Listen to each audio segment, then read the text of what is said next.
Sidang pra-peradilan yang diajukan oleh Tifauzia Tiasuma atau Dr. Tifa digelar hari ini di ruang sidang utama Pengadilan Negeri Jakarta Selatan. Agenda sidang hari ini adalah pemanggilan kedua pihak.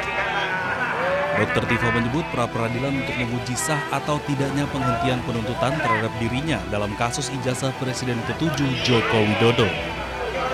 Juga ingin luruskan bahwa masyarakat Indonesia itu supaya tahu ya bahwa saya memperjuangkan keadilan termasuk utamanya kebenaran terkait dengan polemik ijazah ini sudah dari sejak tahun 2022. Bukan baru kemarin, sudah 4 tahun. Dan hasil dari penelitian saya sudah saya bukukan, sudah saya publikasikan, sudah saya seminar-seminarkan. Jadi pekerjaan saya sebagai peneliti di sini sudah selesai.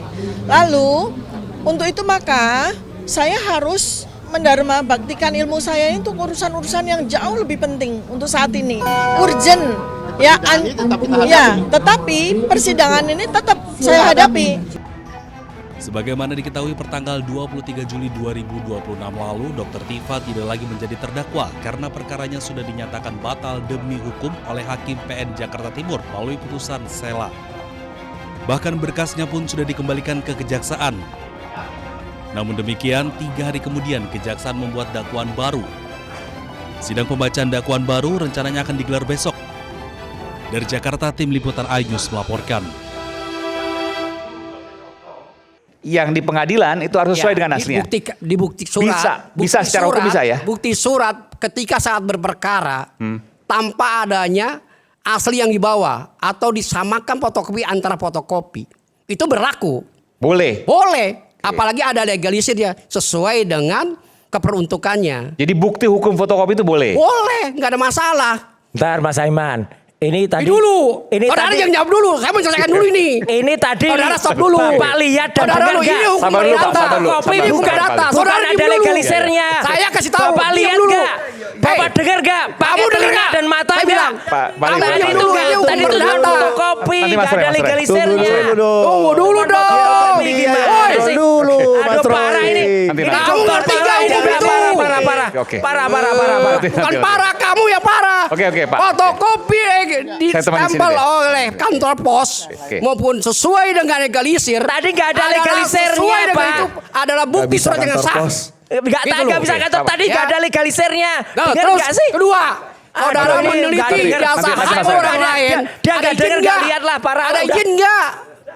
Ada sertifikat penelitinya nggak? Mundur. Menteri Koordinator Bidang Politik dan Keamanan Jamari Caniago mengungkap luas hutan yang terbakar di Indonesia hingga awal Agustus 2026 mencapai lebih dari 107.000 hektar. Jamari memaparkan ancaman kemarau ekstrim ini menuntut penanganan ekstra cepat dan terukur dari seluruh pihak yang terlibat di lapangan.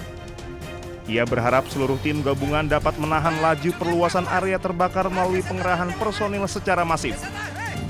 Guna menunjang pemadaman dari udara, pemerintah telah menyiagakan puluhan armada. Tim ini siap diterjunkan ke titik-titik krusial. Dari daerah yang kita waspadai sebagai daerah yang paling kritis, ada 6 provinsi, juga muncul di daerah lain.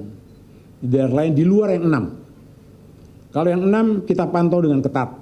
Ada yang di luar nih seperti misalnya kemarin terbakar di Bromo.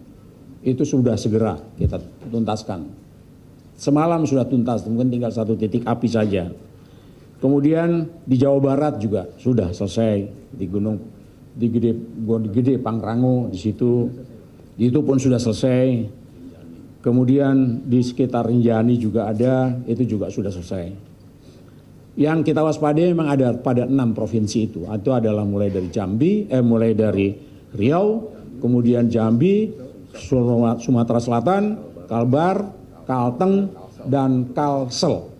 Dan itu pun sudah kita kendalikan sampai saat ini.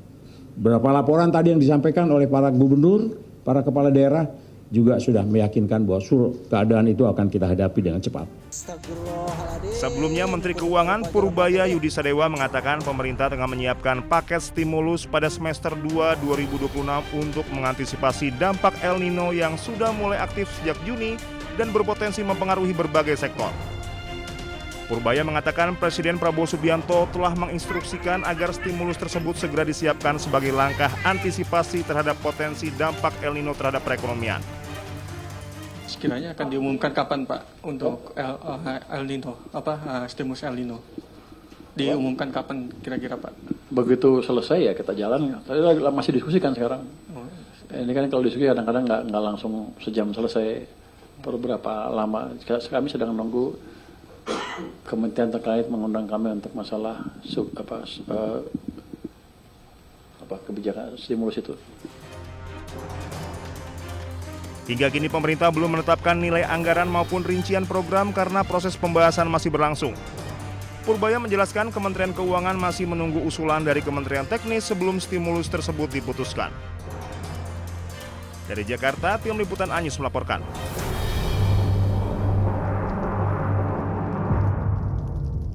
Tadi membahas tentang isu-isu strategis, saya menghimbau kepada seluruh masyarakat agar jangan mudah terprovokasi oleh beredarnya berita-berita di media sosial yang belum bisa dipertanggungjawabkan kebenarannya, yang menimbulkan ketidaknyamanan masyarakat.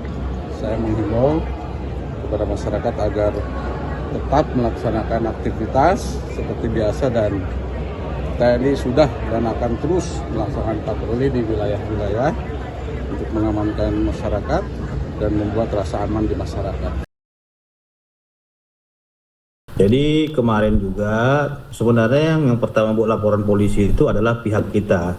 Karena kita membuat laporan polisi itu untuk membantu pihak keluarga, karena kan banyak tudingan-tudingan juga kepada keluarga yang ada menuduh keluarga menerima uang dan lain-lainnya. Jadi kita membuka laporan polisi agar peristiwa ini terang benderang dan tidak memunculkan spekulasi di tengah-tengah masyarakat. Nah, Bang Cikal, terkait dengan proses hukum yang sedang berlangsung ini, kami juga mengapresiasi atas keputusan Polda Metro Jaya yang akan melaksanakan ekshumasi dalam waktu dekat ini terkait dengan laporan polisi yang telah kita buat. Ini artinya apa? Ini nanti akan bisa menjawab pertanyaan masyarakat terkait dengan apa penyebab kematian daripada almarhum. Malah waktu itu Humas mengumumkan bahwa kami menunggu laporan daripada korban, apakah ini termasuk ada kejanggalan apa tidak gitu. Itu makanya itu lambat kan polisi karena tidak dapat LP dan lambat masuk ke penyidikan. Nah, kemudian ditambah lagi dengan keberatan daripada keluarga yang dulu yang tidak mau, yang sudah pasrah dan tidak mau gitu. Kan jadi tidak ada langkah ke depan lagi itu. Untunglah ini tadi Pak Fitra itu mau melaporkan, kemudian disusul dengan keluarganya. Dan kemudian saya tadi juga dengar dari informasi keluarganya, dan memang terlalu banyak kejanggalannya ya Pak. Misalnya contohnya begini ya, itu orang korban ditemukannya kan jam berapa, pagi-pagi gitu ya. Itu kirim telepon ke sana ya Pak. Itu ngaku teleponnya si Pak Trimo itu. Itu. Padahal pagi-pagi itu Pak Trimo waktu itu masih nelpon ke keluarganya, tapi jam 8-9 tuh ada telepon bolak-balik, tetapi nggak diangkat. Tapi begitu diangkat, Bu, ini Pak Trimo sudah meninggal, memberitahu gitu. Jadi oke lah itu diketahui ya. Tapi tiba-tiba kan kemudian disusul itu langsung jenazah tubuh dibawa ke rumah sakit langsung cepet-cepet langsung dikirim ke sana pakai ambulan. Yang pakai ambulan itu pun kemudian kan 2 petugas ambulan, 2 katanya petugas dari kejaksaan kan gitu.